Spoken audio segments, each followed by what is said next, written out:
Let's talk about valuation of a boat. This is a very sore point with a lot of owners. I'm more like the hardliner, I said this is a brand new boat and I want full price for the boat. And then of course you burst my bubble and said, no. There are other factors in play here, and let's think this through. What do you think are the important things to think about when you value a boat? First thing you've got to consider is that all sellers believe their boat is worth more than it's worth. Yes. And all buyers believe it's worth less than it's worth. So there's a meeting of the minds somewhere in the middle there. Boats are a depreciating asset. So generally, if you're a seller, you shouldn't expect to get all your money back because you've received value in the use of the boat, the quality of life, the enjoyment of the boat. So you've got to be pragmatic about pricing the boat. There are a lot of things to consider. How quickly do you want to sell the boat? Do you want to sell the boat fast? If you do, you've got to price it well below the market so that you become the first boat that bubbles to the top when someone wants to buy it. If you want to hold out, how long do you want to sit on the boat? If you want to hold out for your price, it could take 3+ months, sometimes 6 months to sell it if you are holding out for your price on the boat. So then you have to pay dockage. In that time, you're paying insurance. It could be hurricane season.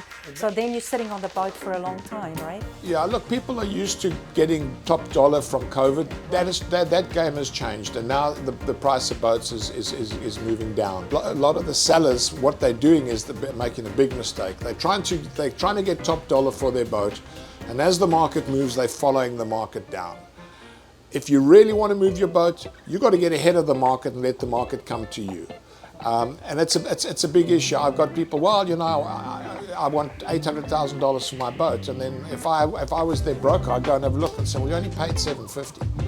Oh yeah, but the market, and it's not, so you've got to be really pragmatic about it. If you're trying to make a big profit on a boat, you're not in the boat business, you're not a boat broker, you're basically trying to sell your boat. The chances of you making a profit are pretty slim. If you've got good representation, I think you've got a chance of recovering your money. But I think that market has gone away as well. So get ahead of the market. If the value of the boat on the market, you look and there's a $750, $760, $770 and an $800,000 boat. I know you think your boat's the best and you want to price it at $800. Why don't you price it at $725 or $720 and get ahead of the market? Because if you start adding up the insurance, your exposure, your risk, your dockage, all the other factors that you're paying monthly, by the time the boat gets sold, you probably are not going to make the money you thought because you've had all these costs that you've been carrying. A lot of people will say to us, but I added $100,000 in electronics and I have upgraded engines and I have, I added all kinds, my dinghy is worth $50,000 and so on and so on. Does that not factor into the price, do you think? It does to a degree, For example, if you have lithium, that's really an attractive feature, and it's expensive. But just because you put brand new electronics on your boat, it doesn't affect the price of the boat at all. All boats have electronics, and if they're new, that's great. If they're not new, probably sell it anyway. So the thing to do is try not to overcapitalize on the equipment you put on your boat. There's lots of sexy stuff that people put on and they think it's going to bring value. It has no value to the next buyer possibly. So don't overcapitalize on the boat. And again, be realistic. I mean, a nice dinghy has a value, but it's a second-hand dinghy. If you think your dinghy is worth more, take it off the boat and sell it independently, and that way you can probably sell your boat without having this inflated price. I mean, we excluded the dinghy. That's a pretty expensive dinghy we got on the back. We've excluded that dinghy from the deal, but I think the next buyer that we have the offer from has a dinghy, so he wouldn't want it anyway. So why complicate matters? Let's sell the boat, and then if we want to start adding stuff back, we can negotiate it. But always try to get the best price you can compared to the market. Always look at the market and what the boats are selling for. Sold boats, you can have a look at what boats sold, historically, but that's not a good indicator at this time because boats were overvalued for the last couple of years. So it's kind of a bit of a misleading, it's misleading data at this time. Also have a look how many boats are on the market. The other question is, do you have a red-headed stepchild or do you have a mainstream boat? That's a big one, isn't it? Yeah.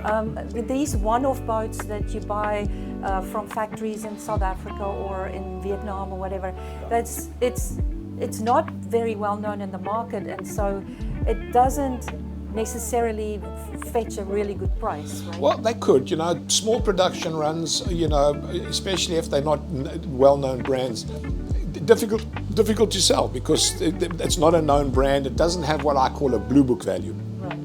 Like Whereas Leopard, Lagoon, Fountaine Pajot, Bali, you pretty much know what it should fetch because the market is there and boats are you're buying and selling all the time. So there is database that's created.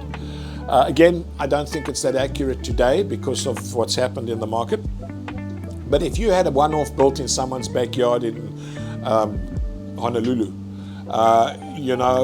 it's going to be very difficult to sell it because that boat was someone's vision. They might have got really great design and built it like a really fantastic boat. But you got to think, okay, well, this boat was built for some guy specifically. How am I going to resell it? When you get into something, you've got to know how you're getting out. If you're going to buy a product, say, right, the market for this boat is going to be X in 5 years' time. If I can get in at a good price, I can probably recover my money if I maintain the boat well. So have an exit strategy when you get into this. How am I getting out? Because when you buy a boat, you're not spending the money, you're not flushing it. What you're doing is you're taking your money, you're parking it in a boat, and at the end of your use, because you will sell it, you want to have a strategy to recover as much of that initial money as possible at the end. If you can get your money back, you're a rock star. Which happened in COVID. In COVID times, people were getting more. But Maybe. yeah. Basically, if you try and get your money back, there's brokers' commission, so it's unlikely that you're going to get your money back. But if you can get if you can get a price close to what you paid, you're the winner. What are the reasons for selling? We have people coming, and saying, well, I need to sell, and you say, well, why? And they say, well, health reasons. Now, health reasons has become quite a big one, strangely or sadly. But a lot of people have to sell because of health reasons. You shouldn't really let that out because, obviously everyone's looking for a distressed sale. If there's a distressed sale, people are going to be making lowball offers. This is another area where if you have representation, you one removed, and so you're able to keep it unemotional and professional.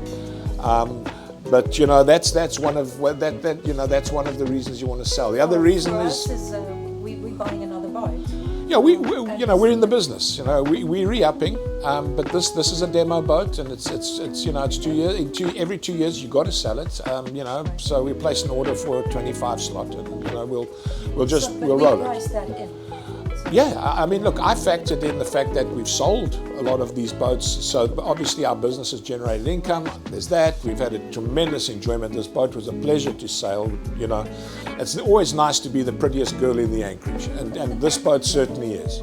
So, we certainly, we're not overcharging for our boat. It's a very, very good price for the next owner, and bless him. When a boat is being sold and the buyer walks away happy and the seller walks away happy, then that was a good deal for both, right? Exactly. There are other reasons. People change in lifestyle.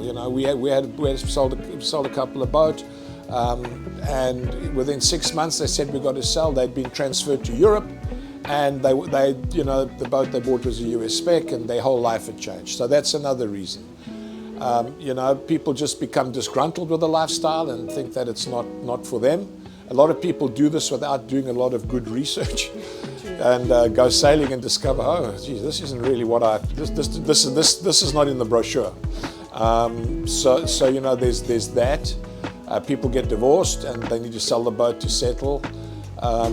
What else is there? Well, there's so many things, but not necessarily things that you want to let out. However, the buyer would like to know that information, right? Well, the buyer would like that information. Yeah. The other reason, of course, the best reason is, oh, well, I'm going to buy another boat. I'm upgrading. That kind of puts it in a very neutral place. Another factor that really plays into selling your boat is the location of the boat. Yes. If your boat's located in Kabul, you're not going to get many people going there to look at your boat. So you're not going to get many offers. But if you have it located in Fort Lauderdale, where all the buyers come to because there's a big population of used boats, chances are you'll sell the boat pretty quickly. Much easier, the big centers like Annapolis or Fort Lauderdale in the US at least. Location's always been important. For example, Annapolis is a great, vibrant location for yacht sales during the summer, but of course you get winter there and things ice over and it sometimes snows. So you have a limited season. In Fort Lauderdale, you have a year-round season. So this is where you really seem to have the concentration of boats and brokers. People come in here all the time to look at boats, even during hurricane season, because, you know, Fort Lauderdale has all the canals and is relatively safe for, you know, for hurricanes, as safe as you can be in a hurricane. So choose your location very carefully. Yeah. And preferably, if you're going to sell your boat through a broker, preferably have the boat as close to the broker as you can. You know, don't choose your broker in Fort Lauderdale and your boat is in South Carolina or something, because they can travel there, but it's harder for them to show the boat. Yeah, choose a local person to take care of your boat and make sure it's clean for showings, etc. So yeah, that's sort of the last point. You know, if you have a boat that has any glaring issues, damage or something, you know, that needs replacing, I would always declare it. Say, hey, that's you know, we need new standing rigging, and we're going to add that into the price, or deduct it from the price. Sorry. So if you have rigging issues or something like that, you price your boat to have the rigging replaced, because it's better that you declare the damage or technical issues than you say nothing and you say, well, that's what my boat's worth, and then the surveyor will have a look and say, well, there's this issue, and then the people will say, well, you didn't even tell us about this, so obviously, you know, that affects the price of the boat. So always try and be as open as possible on condition and any known issues. Selling a boat is a big subject with lots of different angles. And you know, it's something that you need to, you know, sit and research and see what works for you and what doesn't work for you, because everyone's different and everyone has different situations. But certainly take emotion out of it. Take the emotion out of it. It's a business transaction. It's a numbers thing. It's got nothing to do about how pretty your boat is or how much equipment you have on board. So yeah, and on that note, guys, happy sailing.